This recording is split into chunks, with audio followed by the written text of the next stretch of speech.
High বন্ধুরা, আসসালামু আলাইকুম। মাইক্রোসফট ওয়ার্ড ধারাবাহিক পর্ব 25 আপনাকে স্বাগতম জানাচ্ছি। তো এই পর্বে আমরা দেখব যে ওয়ার্ড আর্টের কাজ। ইনসার্ট ট্যাবের টেক্সট গ্রুপের মধ্যে যেটা হচ্ছে ওয়ার্ড আর্ট। আসলে ওয়ার্ড আর্টটা কি, এটা কিভাবে ইনসার্ট করতে হয়, কিভাবে এটা কালারফুল করতে হয়, কিভাবে এর ইফেক্ট দিতে হবে, কিভাবে এটাকে রোটেট করা যাবে, কিভাবে আমরা ফন্ট চেঞ্জ করতে পারি, এই ওয়ার্ড আর্টটাকে কিভাবে আমরা একটা লোগো ডিজাইন হিসেবে করতে পারি, এই বিষয়ে আজকে আমরা দেখব। চলুন শুরু করা যাক। তো ওয়ার্ড আর্টটা কি জিনিস? ওয়ার্ড হচ্ছে একটা শব্দ, সেটা একটা আর্টে নিয়ে আসাটাই হচ্ছে একটা ওয়ার্ড আর্টের কাজ। আচ্ছা, তো আমরা যদি এখন যাই ওয়ার্ড আর্টের মধ্যে যাচ্ছি, এখানে বিভিন্ন ধরনের একটা ডিজাইন আমরা দেখতে পাচ্ছি। তো এই ডিজাইনগুলো থেকে যে কোনো একটা আমরা পছন্দ করে নিব।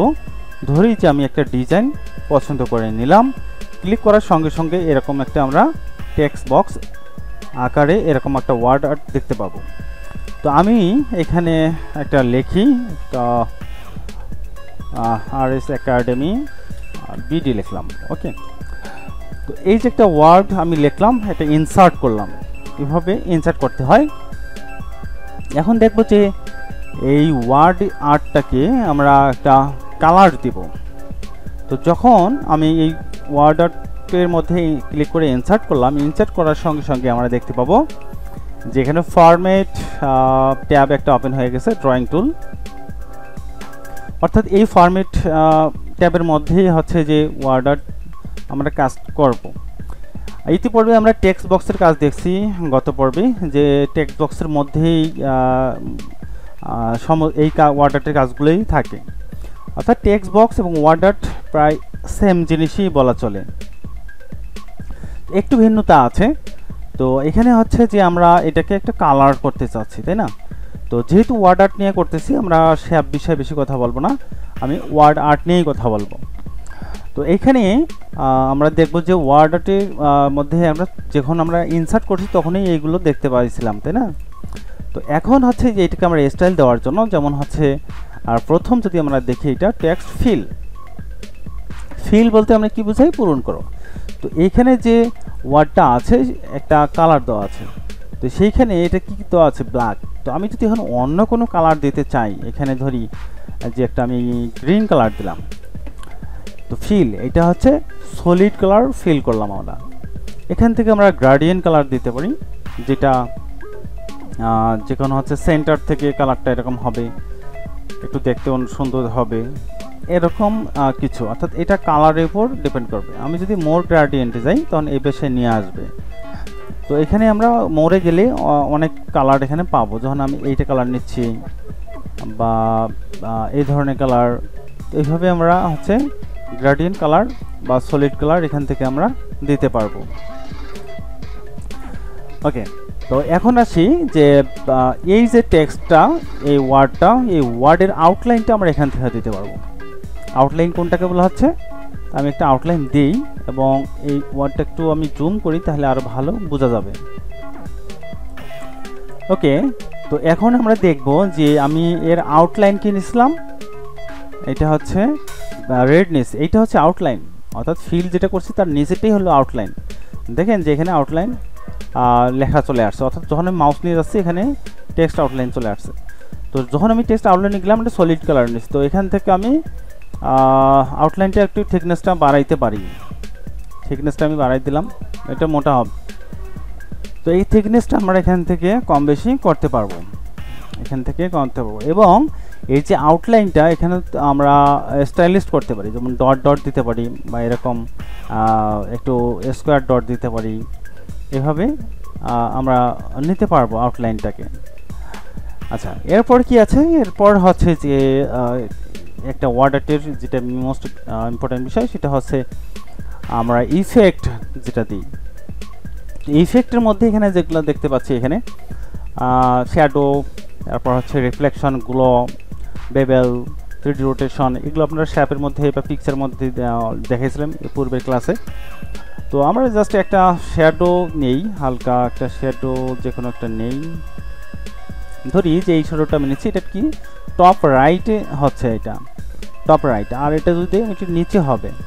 হ্যাঁ, তো এখন হচ্ছে এই ইফেক্টগুলো আমি ডান দিকে দেখাইছিলাম যে একটা এখান থেকে যদি আমরা লাস্টটা ক্লিক করি, লাস্ট যে শ্যাডো অপশন এখানে যদি ক্লিক করি এটা আসবে, অর্থাৎ এইখানে এই শ্যাডো রিফ্লেকশনগুলো সবই কিন্তু এখানে দেওয়া আছে, ইফেক্ট এখানে যা দেখতে পাচ্ছি তাই এখানে দেখা যাচ্ছে। তো আমি ওই দিকে যাচ্ছি না, তো এইগুলো যেহেতু আলোচনা করা হয়েছিল আপনারা দেখে নেবেন। তো এখন আমরা যেটা করব যে এটাকে আমরা ইফেক্ট একটু বিষয়ে আলোচনা করলাম, এখন আমি রোটেট করতে চাই। তো এটাকে আমি একটু নিচে নামাই। রোটেট বলতে কি, ঘোরানো, তাই না? আমি এটা ছোট করে নিলাম। এইখানে দেখেন যে একটা চিহ্ন আছে, এই চিহ্নটা হচ্ছে যে এটাকে আমরা ঘোরানো যাবে, এটাকে এভাবে আমরা ঘোরাইতে পারি, যেহেতু যতটুকু যে অ্যাঙ্গেলে রাখতে চাই সেভাবে রাখা যাবে।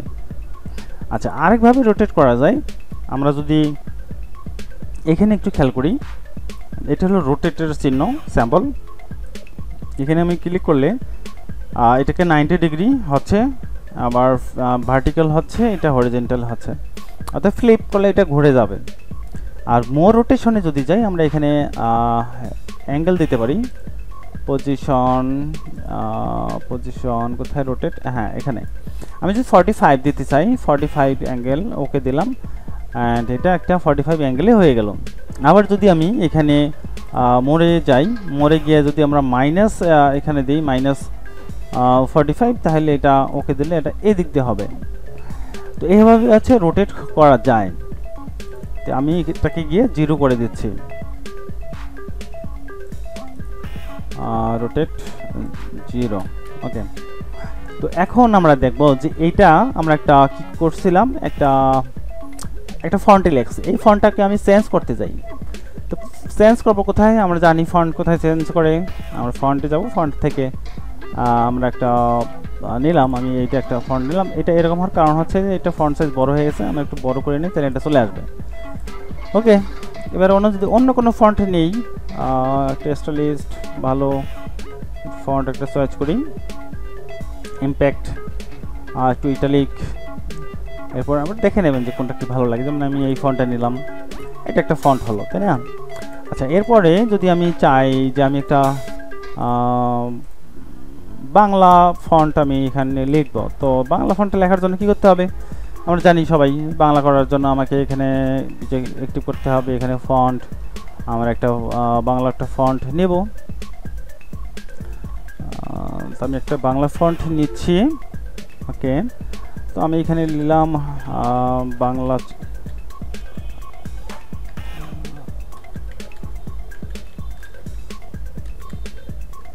ওকে।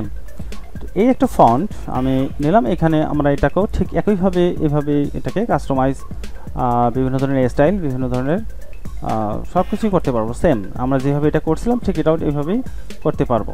দেখেন আমি এখান থেকে আউটলাইন ড্যাশ দিলাম, আউটলাইনটা একটু মোটা হবে,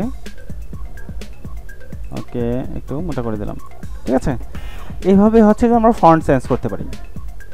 আরেকটা বিষয় হলো যে আমি একটা লোগো ডিজাইন করতে চাচ্ছি, তো লোগোটা আসলে কীভাবে, লোগো করতে গেলে আমাকে একটা ফার্স্ট কী করতে হবে, শেপ নিতে হবে। আমি একটা শেপ নেই, সাধারণত আমরা যদি রাউন্ড লোগো চাই এরকম, আমি এটা নিলাম শেপটাকে, তো এটাকে আমি একটা চিকন করতে চাচ্ছি, এটা চিকন হবে, লেখাটা এদিক দিয়ে বসবে, ঠিক আছে। তো এখন আমি ধরি এইটা এইদিকে আমি বসবে, তো আমি জাস্ট টেক্সটটাকে সিলেক্ট করলাম অ্যান্ড ওয়ার্ডারটে গিয়ে এখানে ক্লিক করলাম, ঠিক আছে। তো এইটাকে আমি একটু ফন্ট সাইজ ছোটো করে নিই, এখান থেকে যাব হচ্ছে ফরম্যাট থেকে আমরা ইফেক্টে আসবো। আচ্ছা, ইফেক্টে আসার পরে আমরা দেখব ট্রান্সফর্ম, ইফেক্ট থেকে ফর্ম থেকে আমরা যদি যে এটা নেব, এই ইফেক্টটা নেব, কারণ কি যেটা আমাকে রাউন্ড করতে হবে, রাউন্ড করার জন্য আমাকে ট্রান্সফর্ম করতে হবে। আমি রাউন্ড করলাম এটাকে, তো রাউন্ড করে আমি এখানে নিয়ে আসতেছি। এখন যতটুকু দরকার আমি এখানে এটা ডাউন করব, ওকে। আমি এটা যতটুকু দরকার ততটুকু আমি এটা নেব, ঠিক আছে। আচ্ছা, এরপর হচ্ছে এটা একটু লেখার সাইজটা বড় হলে ভালো হয়। আচ্ছা, এরপর হচ্ছে যে আমি এই জিনিসটা আবার নিচে আরেকটা দিতে চাচ্ছি, তাই না? আচ্ছা, এইখানে আমি যদি একটা স্পেস দিই, স্টার দিই, তাহলে ভালো হয়। স্টার দিলাম, একটু বাড়াই নিলাম এইদিকে, ঠিক আছে। আমি এটা এখানে বসাই দিই, আর একটু এইভাবে টান দিয়ে আমি নিয়ে নিচ্ছি। এখন হচ্ছে আমি এটাকে উপরে উঠাই দিই। ওকে, এরপর এটাকে আমি এটাকে আমি কপি করব, কপি অ্যান্ড পেস্ট, আরেকটা করলাম। তো এখানে দুইটা হয়ে গেছে, তাই না? তো আমি একটাকে সরাই নিচ্ছি। এইটাকে কি করব, আমি এটা উল্টা করে দেবো, জাস্ট ট্রান্সফর্ম, ঠিক উল্টা এইটা নেব। এরপর এখানে এখানে আমি কি করব, আমার স্টারগুলো দরকার নাই, আমি তো স্টার নিয়েছি একবার, তাই না? তো আমি এটা উঠাই দিচ্ছি। ওকে, আচ্ছা, এখন হচ্ছে আমি এটা বসাই দেবো। তো এখন কি করব, এটাকে আমাকে রোটেট করতে হবে। রোটেট বিষয়ে আমরা দেখছি কীভাবে করতে হয়। জাস্ট আমি এটা ঘোরাই দিচ্ছি। আচ্ছা, তো আমরা এটাকে ছোটো করতে পারি এভাবে, আর পর এটা এভাবে বসাই দেবি, আর একটু রোটেট করে নেবো এভাবে। জাস্ট একটা ডিজাইন, আমরা সিম্পল একটা ডিজাইন করতেছি, আর একটু ঘুরবে। আচ্ছা, তো উপরেও যে নাম নিচে সেই নাম তো হলো না, তাই না? তো আমি এখানে কি দেব, এখানে আমরা দিতে পারি যে একটা অ্যাড্রেস দিই, না, একটা অ্যাড্রেস দিই যে কি দেব। সো আমি যেখানে অবস্থান করতেছি সেই অ্যাড্রেস দিচ্ছি।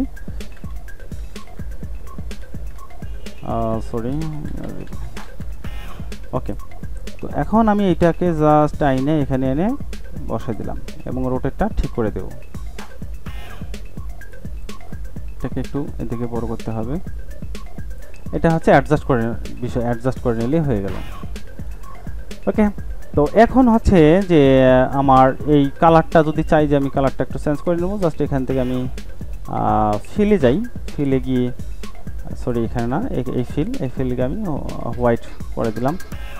আর এটাও হচ্ছে এটা আমরা করে দেব, বা থাক, এটা যেমন ছিল তেমনই থাক, ব্ল্যাকে থাক।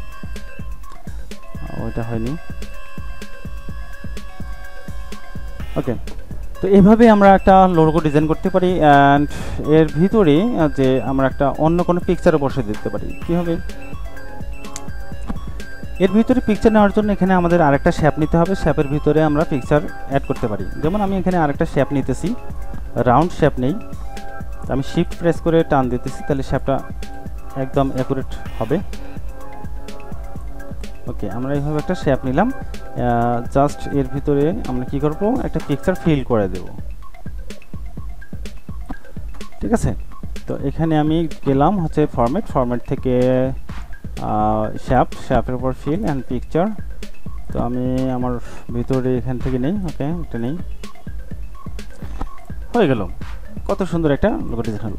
তো এইভাবে আমরা হচ্ছে একটা শেপের ভিতরে একটা ওয়ার্ড আর্টের মাধ্যমে এভাবে লোগো ডিজাইন করতে পারি। আচ্ছা, এইগুলো হচ্ছে ডিলিট করব কীভাবে, ডিলিট করার জন্য জাস্ট এইটার মধ্যে ক্লিক করে জাস্ট কিবোর্ড থেকে ডিলিট প্রেস করলেই ডিলিট হয়ে যাবে, আর তেমন কিছু নেই।